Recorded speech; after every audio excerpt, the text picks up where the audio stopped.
Hello everyone, my name is Vito Ferracci and I would like to share with you my personal Bishop Sheen story. Early this year of 2020, I happened to watch a YouTube video of a mother giving testimony on the birth of her miracle child. She attributed the miracle to Bishop Sheen. Check it out, here's the link on your screen. This video reminded me of an experience I had concerning Bishop Sheen back in 1979, which I am sure you will find interesting. However, before I tell my story, I would like to share with you just a few interesting facts about this very extraordinary man of God.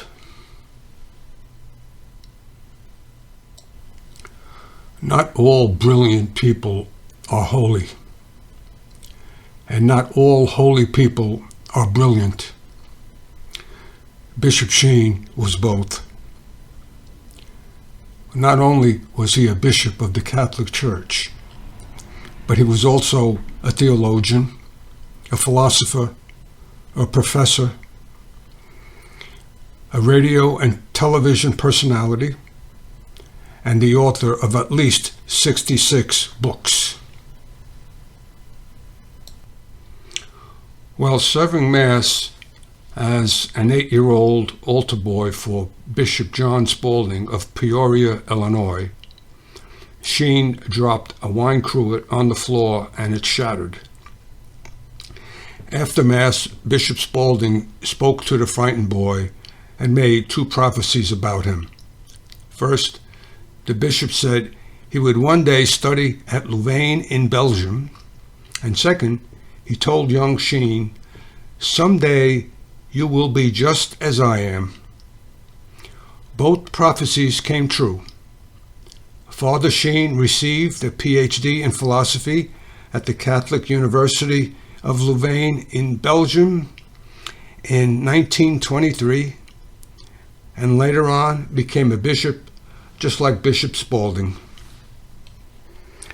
Bishop Sheen was born May 8, 1895 in El Paso, Illinois, and was ordained priest in 1919 at age 24. Bishop Sheen hosted a radio show called The Catholic Hour from 1930 to 1950. Bishop Sheen was a national director of the propagation of the faith from 1950 to 1966. According to Google, he raised more money for the poor than any other American Catholic. Bishop Sheen was consecrated bishop in 1951 and hosted a TV program called Life is Worth Living from 1952 to 1957. Bishop Sheen was a good shepherd. He fed all his sheep with knowledge, truth, and wisdom. Bishop Sheen was an arch enemy of communism. He once said, "Communism reduces a man to a robot." Here is a picture of Bishop Sheen with Pope John Paul II 2 months before he died. The Pope said to the bishop, "You have written and spoken well of the Lord Jesus." Starting in 1969, Bishop Sheen began giving what is called retreats.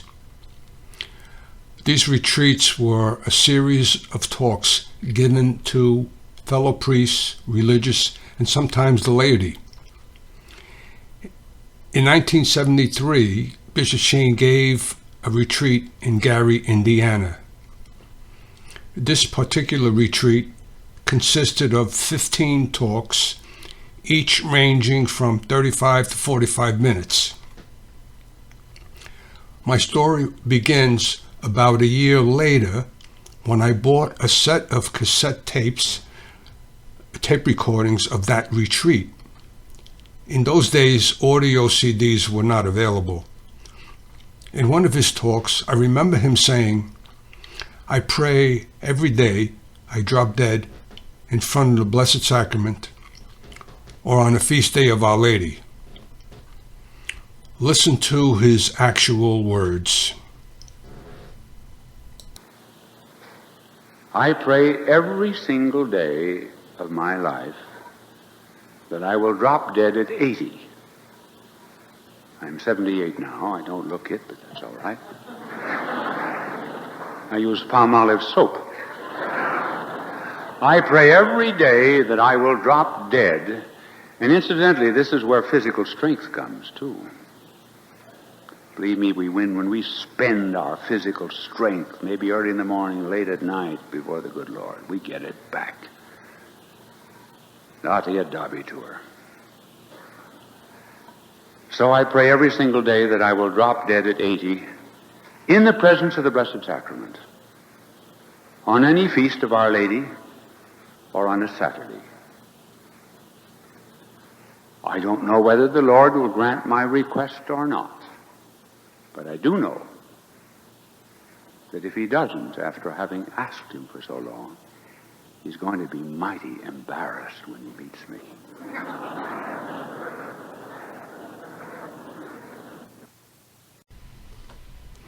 For whatever reason, the bishop's statement about dropping dead on the feast day of Our Lady in front of the Blessed Sacrament stuck in my head for years.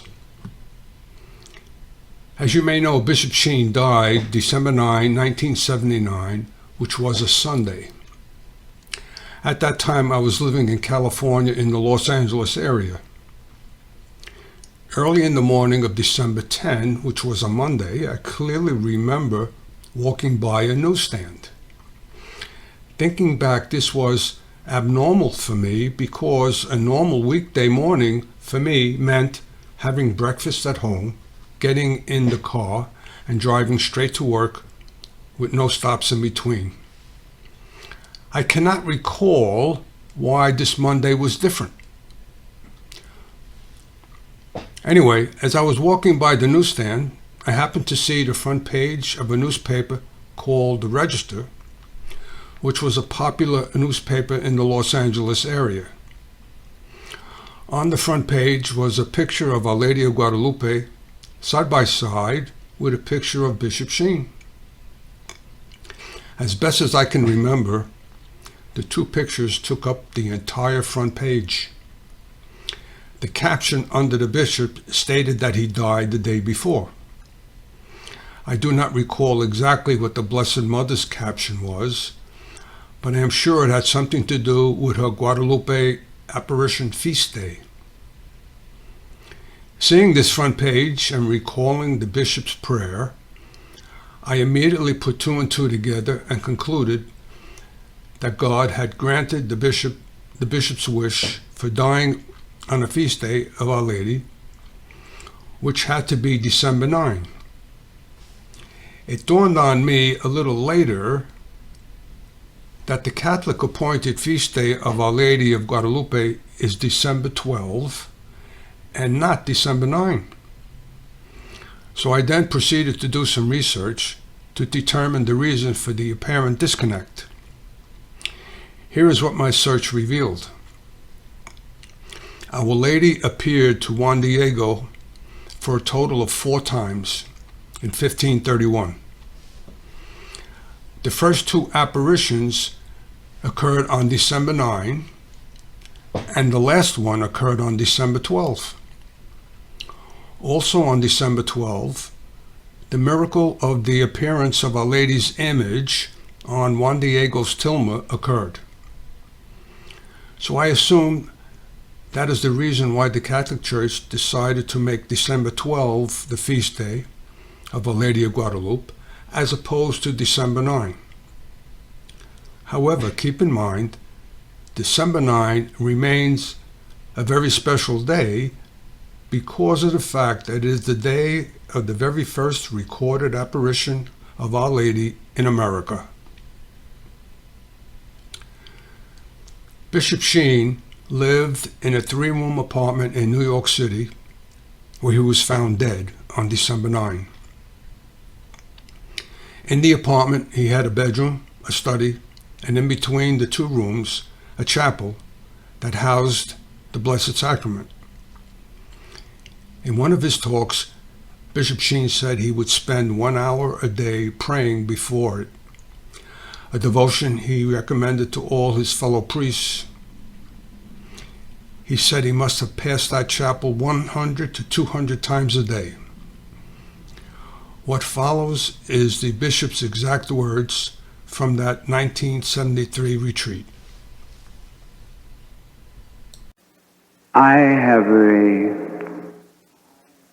I live in an apartment, a 3-room apartment. I have a bedroom, I have a study, and in between is a chapel where I keep the good Lord. I pass that chapel. In New York, I must pass it 100, 200 times a day. And I'm always very careful when I do to look at the tabernacle, to look at it with faith, to be healed of the poison of sin. Now here is an excerpt from Wikipedia, which is an important part of my story. Quote, soon after an open heart surgery at Lenox Hill Hospital, Sheen died on December 9, 1979, in his private chapel in the presence of the Blessed Sacrament.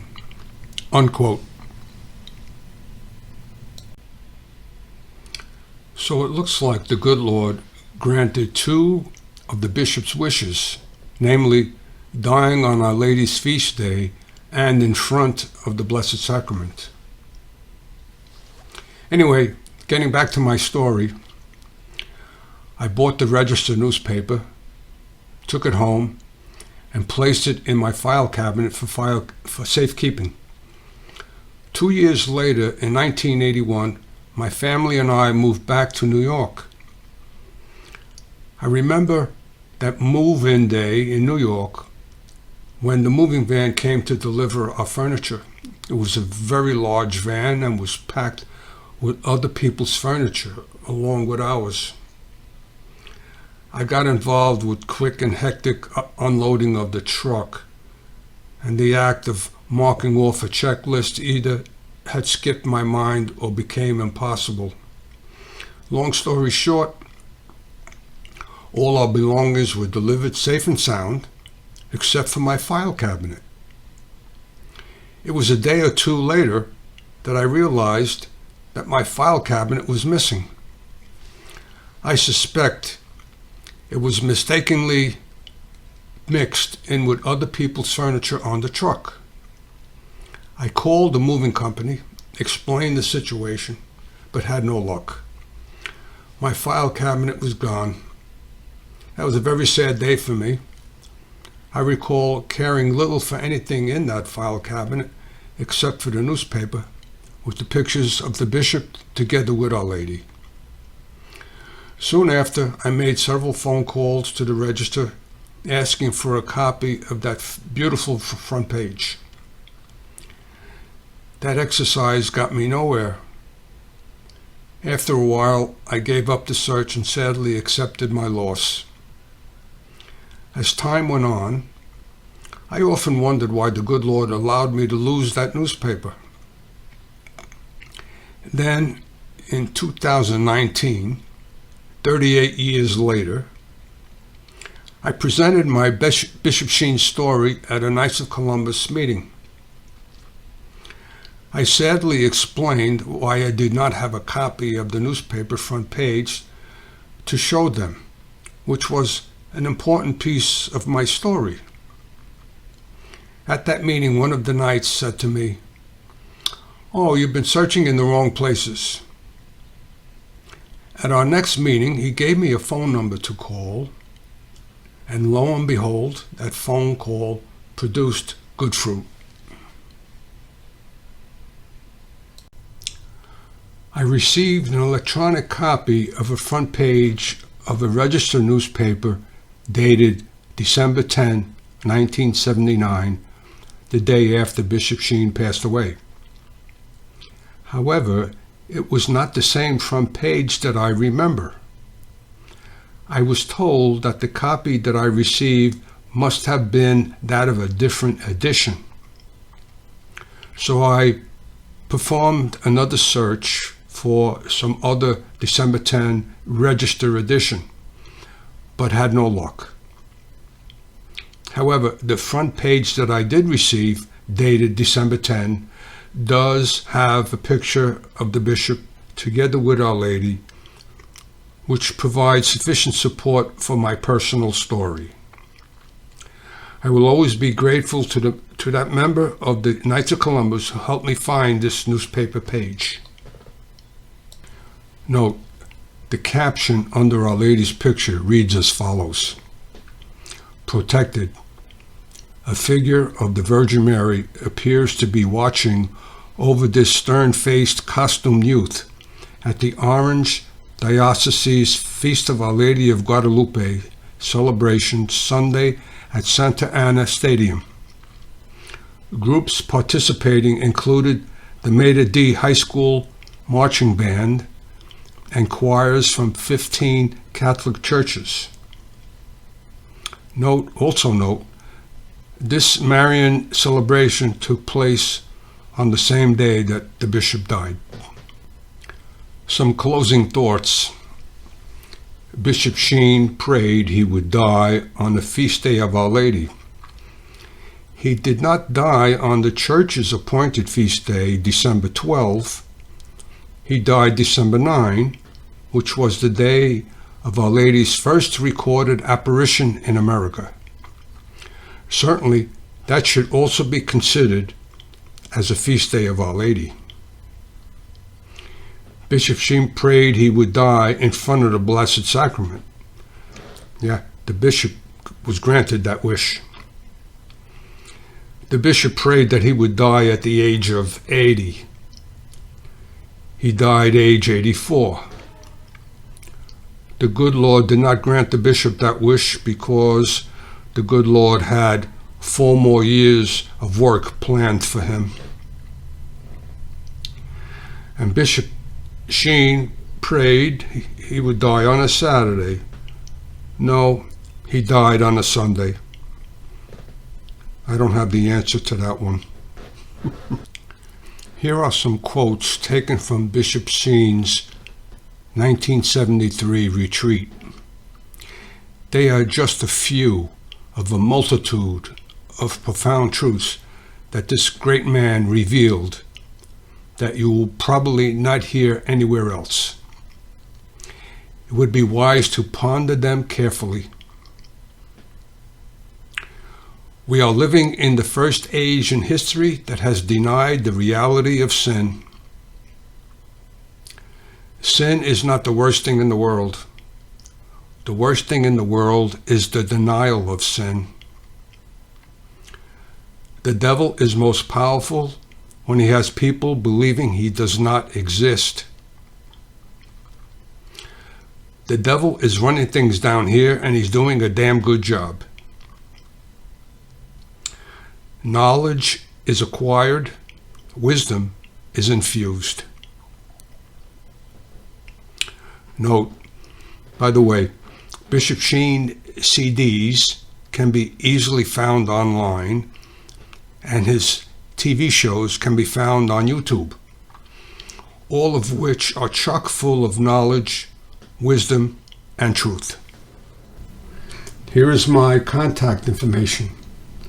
Email any questions you may have or comments to vfaraci@math-philosophy.xyz. I'd love to hear from you.